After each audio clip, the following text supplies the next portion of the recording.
The nurse handed me my newborn son and froze. She checked the bracelet, then mine. Her smile disappeared. "I'm so sorry," she said quietly. "I need to ask you something." Two police officers walked into the maternity ward. And that's when I realized they weren't sure this baby was mine. The nurse handed me my newborn son and froze. She checked the bracelet, then mine. Her smile disappeared. "I'm so sorry," she said quietly. "I need to ask you something." Two police officers walked into the maternity ward. And that's when I realized they weren't sure this baby was mine. They took me into the hallway, away from the room, away from my wife. A hospital administrator joined us, too calm, too practiced. "We're reviewing footage," she said. "Shift changes. Bracelet logs." The officer asked how long I'd been holding the baby. 10 minutes, I said. "Maybe less." He nodded, wrote it down. In that time, the administrator continued, the babies were briefly unattended. My chest tightened. "You lost track of 2 newborns," I snapped. She didn't flinch. "We're saying there may have been a mix-up." They showed me a photo on a tablet.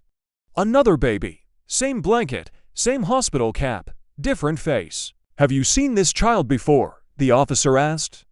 I stared at the screen. "No," I said, but my voice cracked. They asked me to describe my son. Weight, hair, marks. I mentioned a tiny birthmark near his ear. The administrator's fingers froze over the tablet. "There is a baby with that exact mark," she said. My stomach dropped. In the other room, at that moment, my wife screamed. They rushed back as she sat up in bed, panicked. "Where is he?" she cried. "Where's my baby?" I didn't know what to say. The officer stepped in front of me. "Ma'am," he said gently, "we need to ask you a few questions." My wife clutched the blanket to her chest like it could protect her. "I never let him out of my sight," she said. "Not even once." The nurse exchanged a look with the administrator. "That's not entirely accurate," she said carefully. "You were taken for scans for 12 minutes. My wife's face went pale. "I asked you to stay," she whispered to me. "I did," I said. "I swear I did." The officer raised a hand to slow us both down. "We're not accusing anyone," he said. "We're trying to understand the timeline." Another nurse entered the room. Her eyes were red. "The other parents are asking questions," she said quietly. "They're very upset." I felt something twist in my chest. "Have they seen the baby?" I asked. She nodded. "They think he's theirs." The room felt too small. "Too hot." The administrator explained the next steps. DNA testing, paperwork, a temporary hold on both infants. "Hold," my wife cried. "You're taking our baby." "For a few hours," the officer said, "until we can confirm." The nurse reached for the bassinet. My wife screamed, "A raw animal sound, please," she begged. "He knows my voice." The nurse hesitated, then paused. The officer looked at her sharply. "Protocol," he said. They wheeled the baby out. My wife collapsed against me, sobbing. And as the door closed, I saw something I couldn't explain. The baby turned his head and stopped crying the moment he left the room. We waited in silence.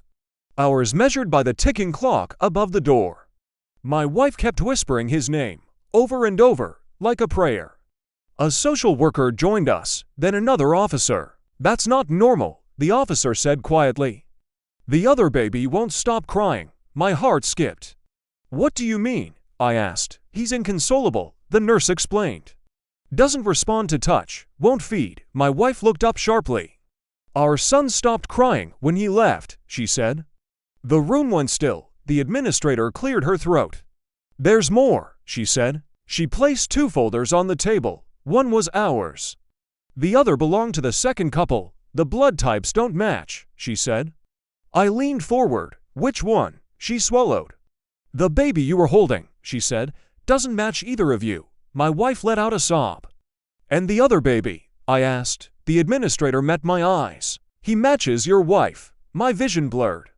"So you're saying..." The officer finished it for me. "The babies were switched," he said, "but not by accident." My wife shook her head violently.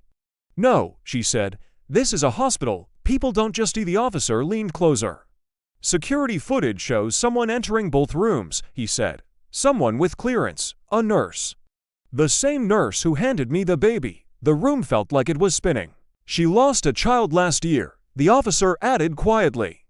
Same ward. I felt cold all over. She didn't mix them up, I whispered.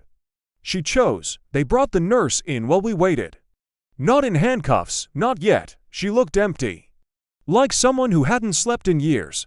I just needed him to be quiet, she said calmly. My baby never was, the officer asked her to explain. She nodded. My son was born here, she said. He screamed until the day he died. My wife clutched my arm.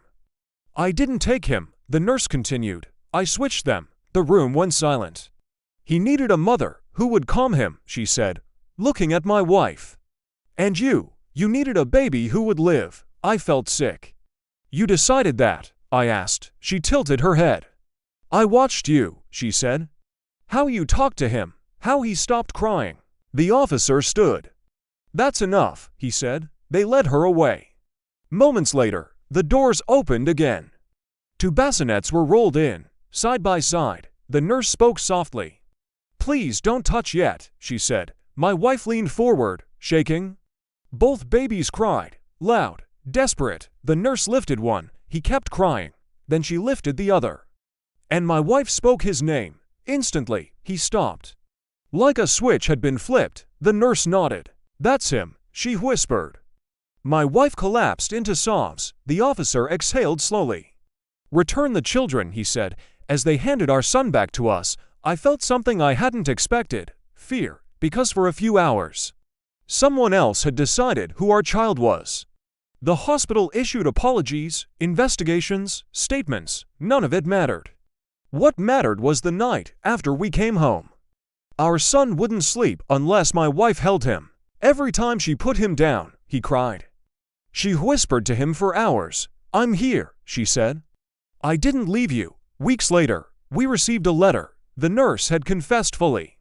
She would never work again. The other family moved away. Sometimes I wonder about that other baby. The one who cried, the one who almost came home with us. Late at night, when our son finally sleeps, I watch him breathe, and I think about how close we came to loving the wrong child for the right reasons. This is Nightline. Some mistakes can be fixed. Others leave fingerprints on your heart forever.